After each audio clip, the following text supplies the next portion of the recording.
Good morning students, welcome back to our online SS classes.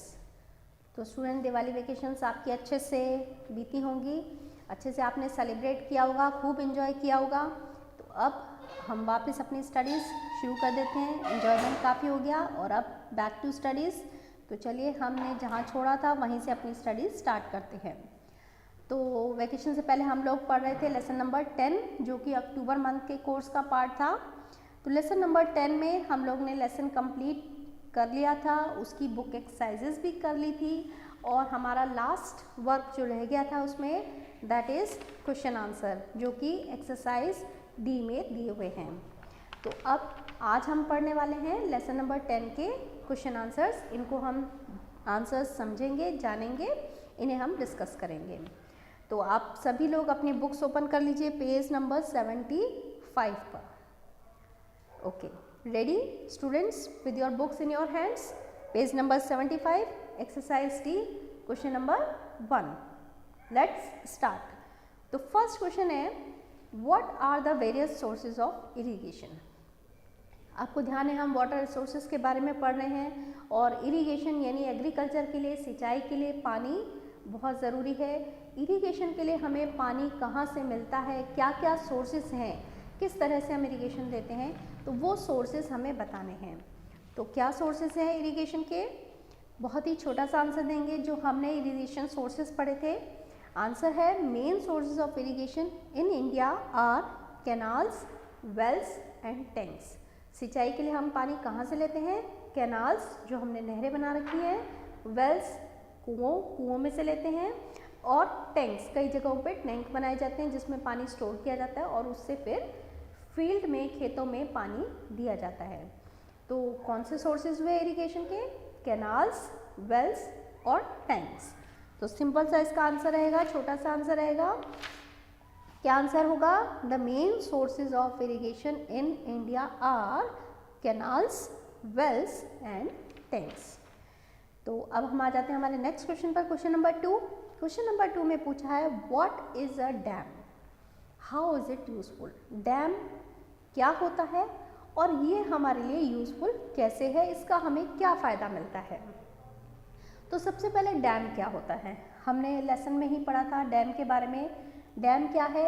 एक barrier या एक दीवार है जिससे पानी को रोका जाता है। तो इसे हम आंसर में कैसे लिखेंगे?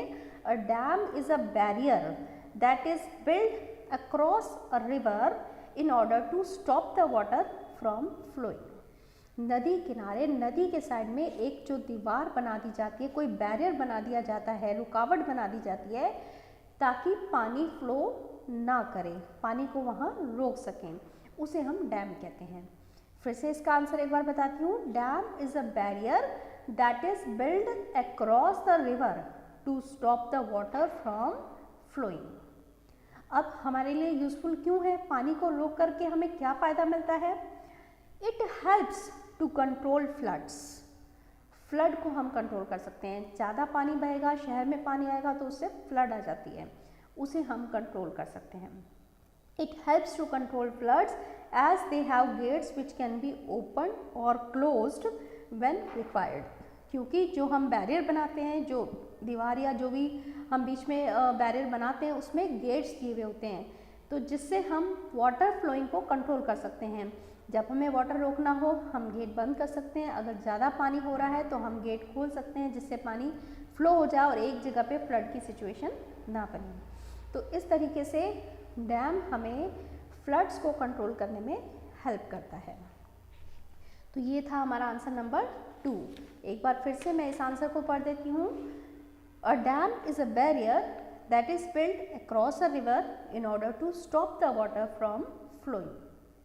और यूजफुल कैसे है, हेल्प कैसे करता है? It helps to control floods as they have gates which can be open और क्लोज्ड व्हेन रिक्वायर्ड। तो इसमें जो गेट्स हैं उन्हें हम अपनी मर्जी से खोल सकते हैं, बंद कर सकते हैं ताकि हम वाटर फ्लोइंग को कंट्रोल कर सकें। तो आंसर नंबर 2 के बाद आ जाते हैं नेक्स्ट क्वेश्चन, क्वेश्चन नंबर 3 पर।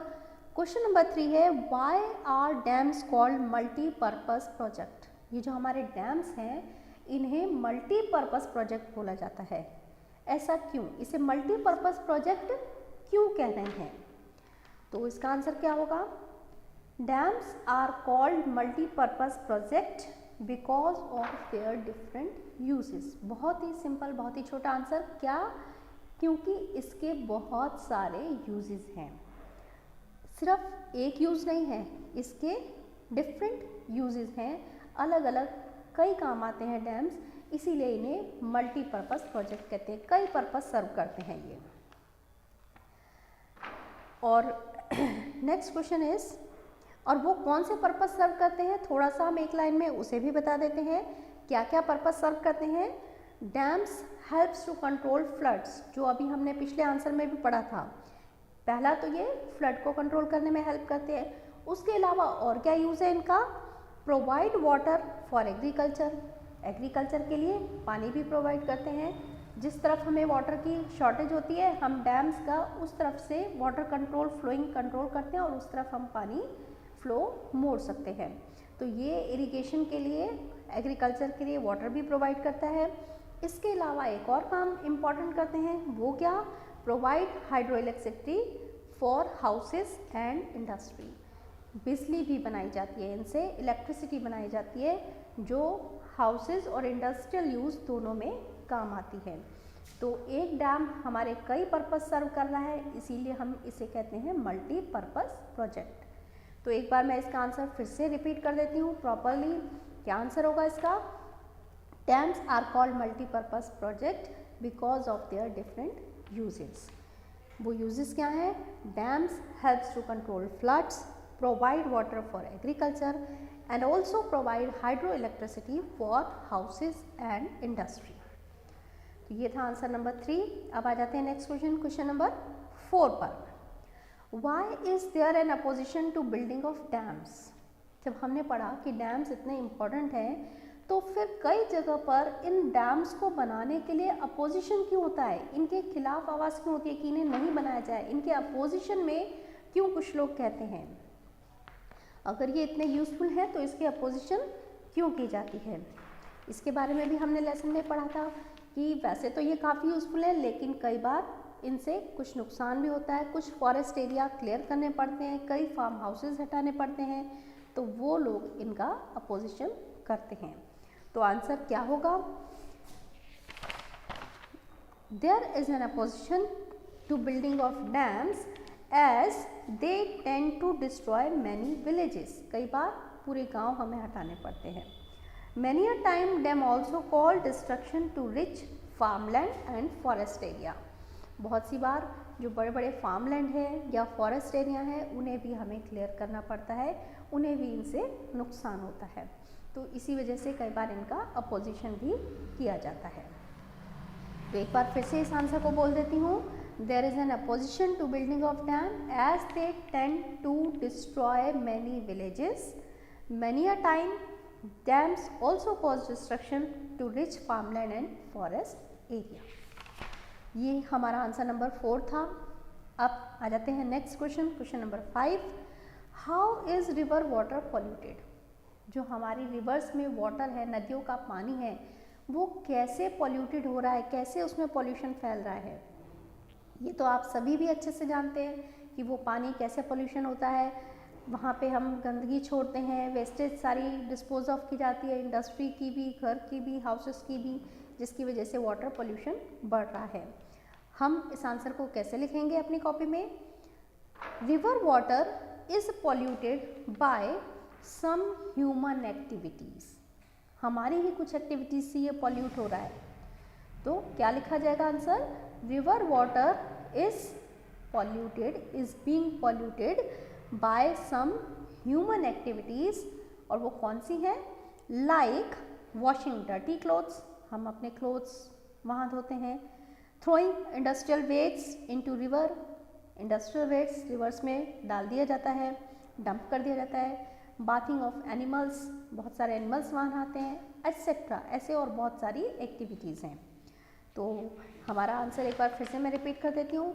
River water is being polluted by some human activities like washing dirty clothes, throwing industrial waste into river, bathing of animals, etc. ऐसी कई हमारी एक्टिविटीज़ इस पानी को पॉल्यूट कर रही है। अब आ जाते हैं हमारे लास्ट क्वेश्चन नंबर 6 पर। क्वेश्चन नंबर 6 है, why did Pandit Nehru call the dams temples of modern India. हमारे चाचा नेहरू, पंडित नेहरू, उन्होंने डैम्स को टेम्पल्स ऑफ मॉडर्न इंडिया कहा था, मॉडर्न इंडिया के मंदिर। ऐसा क्यों कहा था? इसका आंसर क्या होगा? आप समझ ही गए होंगे क्यों कहा। क्योंकि ये जो हमारे डैम्स है ये एक मल्टीपर्पज़ प्रोजेक्ट हैं, ये कई सारे यूजेस, इनसे कई सारे पर्पस सर्व होते हैं। तो यही हमारा आंसर रहेगा। Pandit Nehru called the dams temples of modern India because these are multi-purpose project. And then again we can say what are the different purposes जो हमने पहले भी बताए थे। कौन से पर्पस थे मल्टीपर्पज प्रोजेक्ट में? They help to control flood, provide water for agriculture and also provide hydro electricity for houses and industries. तो इन्हीं सभी कामों की वजह से इन्हें मल्टीपर्पज़ प्रोजेक्ट भी कहते हैं और पंडित नेहरू ने इन्हें टेम्पल्स ऑफ मॉडर्न इंडिया का नाम दिया था। तो ये तो हुए हमारे क्वेश्चन आंसर्स, यहाँ पे कंप्लीट हो जाते हैं और हमारा लेसन नंबर 10 जो कि अक्टूबर कोर्स का पार्ट था कंप्लीट हो जाता है। आप सभी इन क्वेश्चन आंसर्स को, बुक एक्सरसाइजेस को अपने कॉपी में neat and clean hand writing में लिखेंगे। All these exercises question answer will be shared with you in your WhatsApp group. Next class में हम लोग नया लेसन नंबर 11 नवंबर मंथ का स्टार्ट करेंगे। Till then good bye.